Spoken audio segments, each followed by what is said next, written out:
do you break the series down? Well, again, you're talking about similar to what we discussed in the NBA. Montreal coming off back-to-back 7-game series. A little more. I don't carry as much weight on that in the NHL playoffs like I do in the NBA playoffs. However, it's something that must be looked at. The good thing for Montreal is the Buffalo series was nowhere near as physical as the Tampa series. So as far as them, the physical toll it took on them, a lot less than what they went through in the series against Tampa Bay. Right now, Carolina minus 270 to 275 to win the series. You can get Montreal at anywhere from plus 210 to plus 235. Montreal 6-2 on the road in the playoffs, guys. And that includes 5-1 in their last 6. They won 3 out of 4 in the Buffalo series, which was on the road, that is. And that was crucial to them winning that series. In both of those game 7s they played, they were thoroughly outshot 68 to 34. But Jacob Dobish came up big in game 7s in both series, stopping 65 to 68, a 956 save percentage. So something to keep in mind in this series is Dobish is totally capable, even at his young age, of stealing games that maybe Montreal didn't deserve to win. Last night might be an example of exactly that. And Carolina comes in on 12 days rest.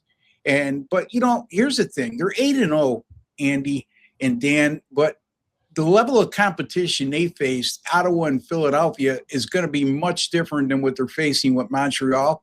That's a Montreal team, like I alluded to played Tampa Bay and Buffalo, 2 better opponents than what Carolina faced. And Frederick Anderson has been terrific in these playoffs, 950 save percentage for Carolina.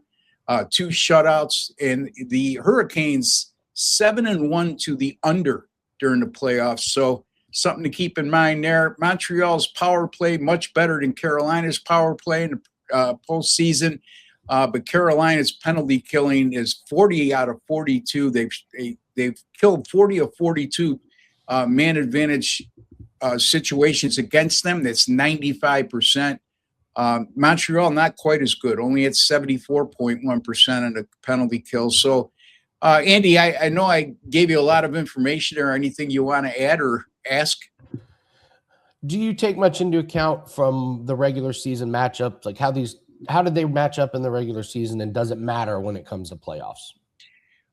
It doesn't matter as much, again, in the NHL as it might in the NBA. In my opinion, just from my experience alone, I don't have the exact data to back that up, but it certainly needs to be considered because Montreal won all 3 regular season matchups against Carolina, and that's despite being outshot by a combined 103 to 60 shots on goal advantage. So Carolina, although they owned the territorial advantage against Montreal in those 3 games, they weren't able to win any of them. And what's ironic, too, and something to keep in mind when you're betting this series, is Carolina, even though they went 0-3 against Montreal, they led after the first period in all 3 of those losses.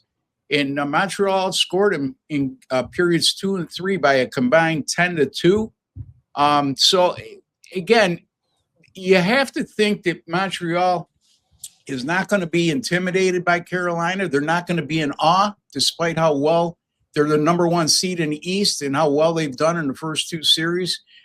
So I think the safest bet for me in this series is I don't see either team winning this game in 4 or 5 games. I'm going to go over the series to go over 5.5 games at odds of minus 145. That's what I'm getting at DraftKings right now. So that would be my biggest lean on the series because there's no way I'm going to lay that big a price on Carolina to win the series.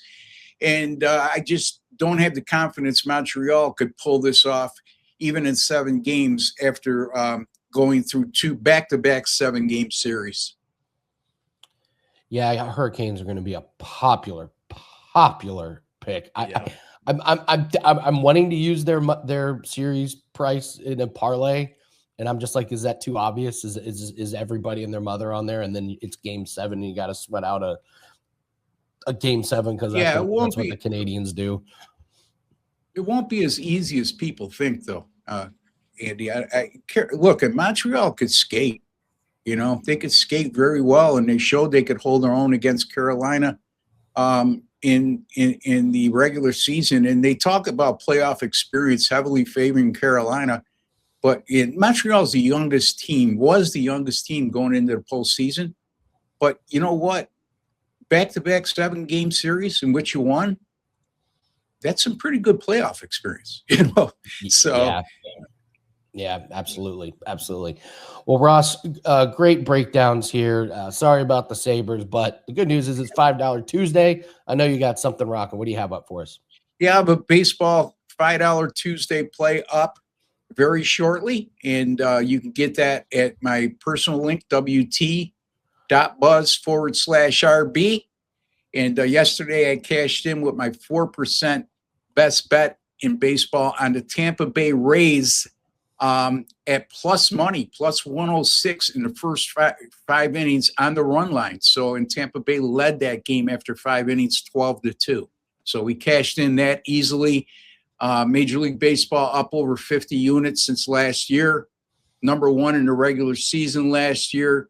All sports continue to be number 1 from yours truly since May 13th of last year, up over 170 units in net profit. So a $5 Tuesday, you should always take advantage of that, folks. A lot of great handicappers at wagertalk.com, including myself. And don't forget my 365-day all-access pass for $11.88, $811 off the normal price.